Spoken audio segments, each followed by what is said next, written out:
12ই মে রবিবার সকাল তখন ঠিক 11টা। সারা বাড়িটা যেন আনন্দে গমগম করছে। সবাই কোনো না কোনো কাজে ব্যস্ত। কেউ বা উঠোন সাজাচ্ছে, কেউ বা রান্নার কাজে ব্যস্ত, আবার কেউ হলুদের থালা সাজাতে। এত সব আয়োজন ওই একটা কারণে, সেদিন ছিল আমাদের মধুর গায়ে হলুদ। হ্যাঁ জানি, আমরা সব বন্ধুরা মিলে এটার আয়োজন করেছিলাম বলে অতটা প্রাচুর্য হয়তো হয়নি, কিন্তু আমাদের সবার ভালোবাসা রয়েছে এটার মধ্যে। ওকে একটা লক্ষ্মীমন্ত বউয়ের মতো লাগছিল দেখতে সেদিন।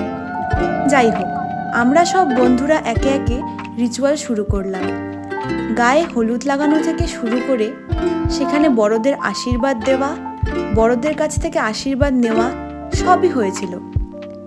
এমনকি ওর যে মা কাকিমা রয়েছে, সবাই এতটাই ইমোশনাল হয়ে গেছিল এই মুহূর্তটায় যে সেটাকে হয়তো ক্যামেরাবন্দি না করে সরাসরি দেখে নিলে আরও বেশি অনুভব করা যায়।